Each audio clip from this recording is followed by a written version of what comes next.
Hey guys, welcome back to Walking with Jesus Daily. We are in day 195. We're getting close to that 200 number, which is actually, I don't know why it's cool. It really doesn't have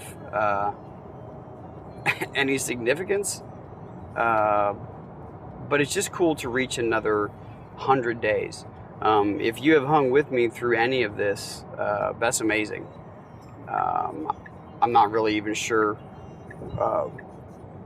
what to say to that extent, but today is day 195, and today is probably going to take a little bit of prayer, but I don't know why I say that. Every day takes a lot of prayer. What we have discussed and what we are discussing and the difficulties of learning and applying the word of Jesus is hard.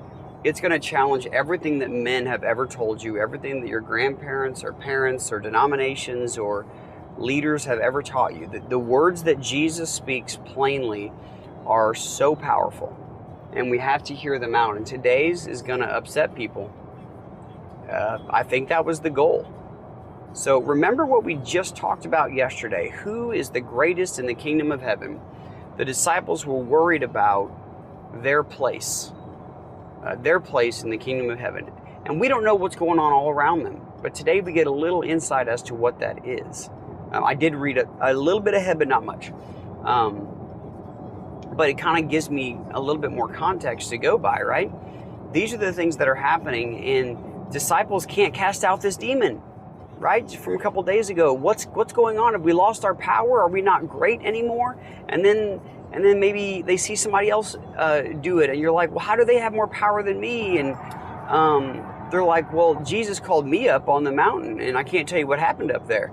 I'm like, well, wait, are you greater than me in Jesus' kingdom? Like, am I still a part of this? You can imagine all the doubt that creeps in, because that's what Satan does. He creates doubt, he creates division, because he is a coward and he sucks. And moving on past that,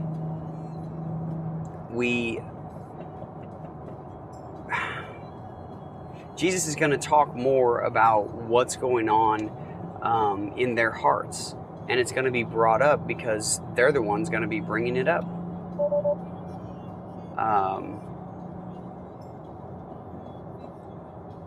It says, this is in Mark 9:38 through 41, and in Luke 9:49 through 50. This will be milk section, okay? John said to him, "Teacher," this is weird because this is John. John said to him, "Teacher, we saw someone casting out demons in your name, and we tried to stop him because he was not following us." But Jesus said, "Do not stop him. For no one who does a mighty work in my name will be able soon afterward to speak evil of me. For the one who is not against us is for us.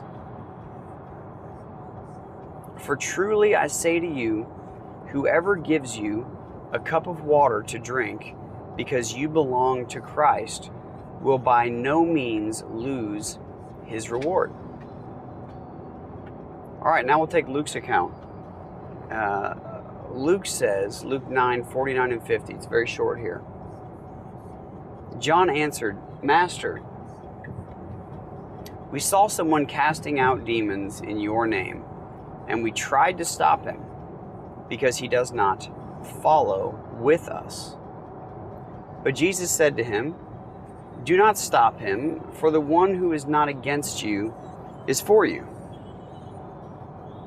All right, so this should be a relatively easy teaching in the flesh, in the milk section, in what's going on. What's happening is the disciples see other people doing things in the name of Jesus, other people who are not walking along with Jesus. Well, this is kind of strange, right? Like, how would that happen? How is that a possible thing? And yet it happened. So they go to tell Jesus, and we tried to stop him because he wasn't with us, because he wasn't one of us. We tried to stop him. let's be honest, this kind of looks like us, right?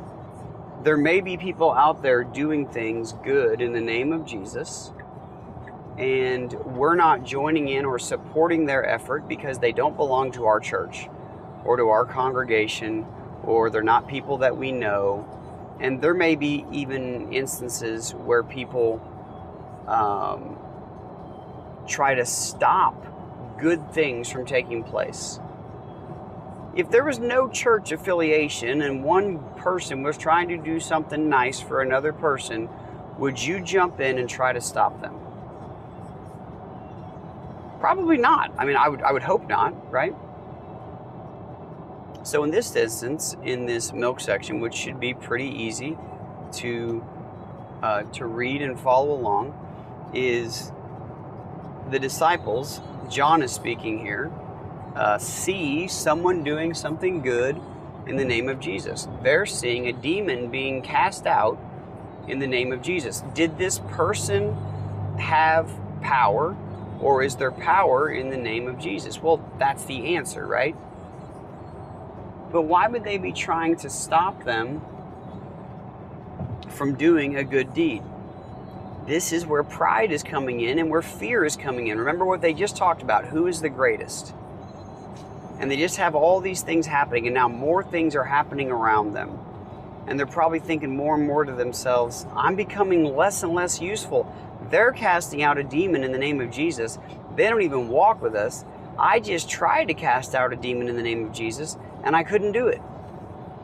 So we start to devalue ourselves based off of the works that Jesus is doing through us. This isn't the way it works, guys. In the milk section, let's focus in on what Jesus is saying. If someone is not against you, if they are not against Jesus and you are all for Jesus, then why would you be against them? There are enough people in this world against you. If someone is doing something kind in the name of Jesus, they deserve your support. And let's just keep it simple like that in the milk section. Let's just keep it simple for the words that Jesus is saying. He says, for no one who does a mighty work in my name will be able soon afterward to speak evil of me. Why? Because he's going to see something great happen in the name of Jesus, and then he's not going to go around telling people that Jesus is not the Son of God, or that Jesus does not do good things. All right? In the same way for you. All right, I'll see you guys in the meat section.